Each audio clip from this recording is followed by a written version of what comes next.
So in today's video, we're going to talk about when your marriage triggers your trauma. We're going to talk about the NT spouse's CPTSD and ASD shutdowns.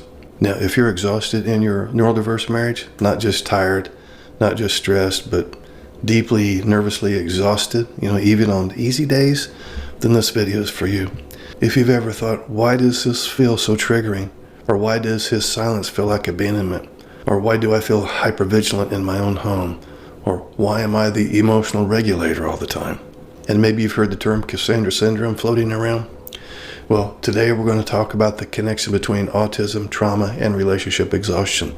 Not to blame either partner, but to explain what is actually happening in your nervous system and why this dynamic can feel like CPTSD inside the marriage. So, first of all, let's talk about the exhaustion that nobody sees. We're going to start right here. Many neurotypical spouses describe a very specific kind of fatigue. It's not just doing more chores, or it's not just parenting, it's not just carrying logistics. It's emotional vigilance. You're constantly scanning. Is my ASD spouse overwhelmed? Is he shutting down? Did I say something wrong? Is today going to be a good day or a withdrawn day? So you feel like bracing, right? Even when nothing dramatic is happening. And that chronic bracing, that is trauma physiology. Your nervous system isn't resting, it's anticipating all the time.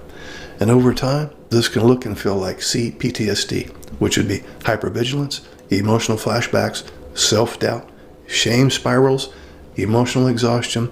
And here's the part that makes it confusing. You love your ASD spouse. He's not screaming, he's not violent. He may even be kind in many ways. So why does your body feel unsafe? Okay, well, let's talk about that. Let's look at the neurological collision. In many autistic adults, especially those who mask or internalize, stress doesn't look explosive. It looks like shutdown. And this shutdown is often a freeze response. In trauma science, freeze is a nervous system state. In autism, shutdown can be a neurological overload response. So to the ASD partner, it could feel like, I can't process this, my brain is flooded, I need to withdraw, talking will make things worse. But to you, the neurotypical spouse, the same shutdown can feel like abandonment, rejection, stonewalling, emotional sabotage. And here's the collision. If you, as the NT spouse, have any past trauma related to emotional neglect, being the fixer child, never being enough, walking on eggshells, having a parent who withdrew or shut down, then your partner's ASD shutdown doesn't just register as, well, he's overwhelmed again. No, it registers as, I'm alone again. I did something wrong again. I'm too much. I'm failing. I'm about to lose connection. That's not logic. That's your nervous system reliving something older. So now we have ASD freeze, triggering, NT trauma response. That's the sequence. The ASD freeze, the triggering, and then your trauma response. And suddenly a quiet room feels like danger. Now let's look at why it feels like CPTSD.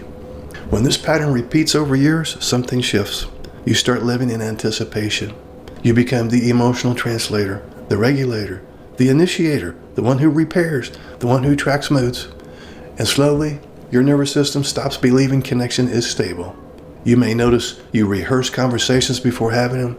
You soften yourself constantly. You suppress frustration because you're afraid it'll overwhelm your spouse. You doubt your own perceptions. You feel guilty for needing reassurance.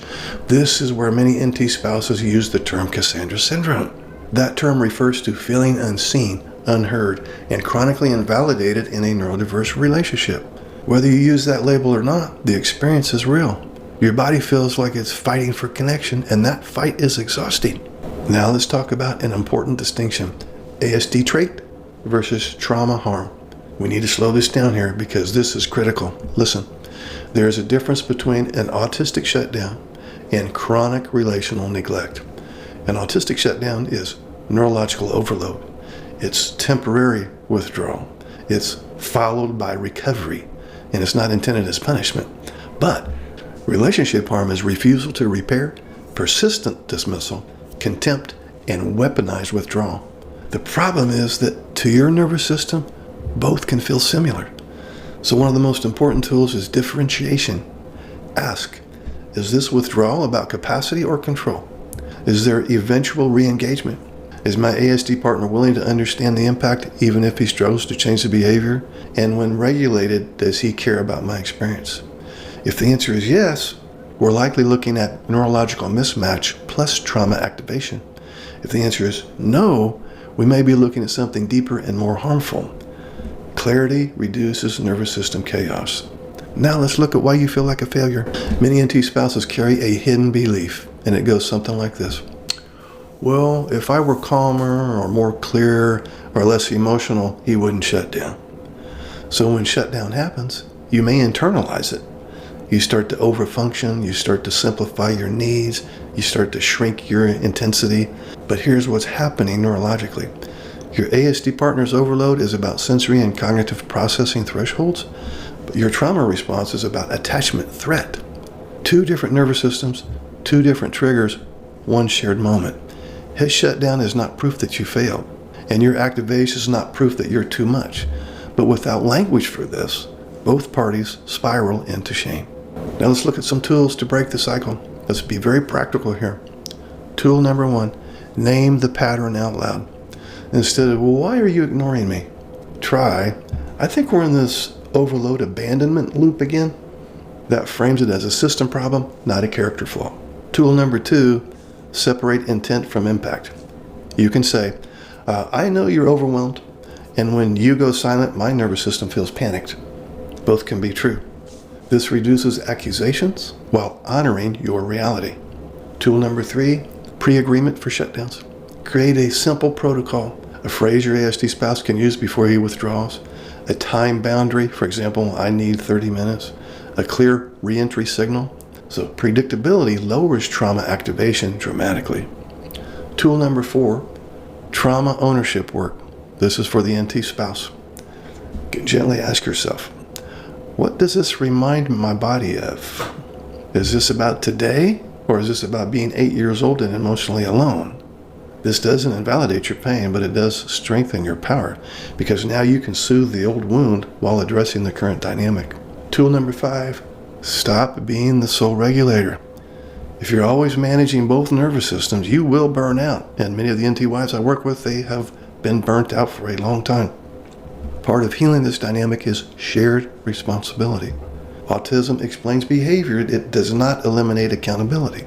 So support may include autism-informed couples therapy, nervous system education, structured communication frameworks, just to name a few. If you've been feeling exhausted as the NT wife, hypervigilant, emotionally frayed in your marriage, you're not weak, you're not being dramatic. Your nervous system has been working overtime. And understanding the difference between autism shutdown and trauma reactivation is the beginning of relief. You deserve stability, you deserve repair, you deserve to feel emotionally safe. And safety in a neurodiverse marriage is built through clarity, not blame. Now, if this resonates, let me know in the comments. Do you recognize the shutdown abandonment loop in your relationship? You're not alone in this. And there's a way to move from exhaustion to steadiness without denying either partner's wiring. Please like, subscribe, and comment what has been your experience with this issue.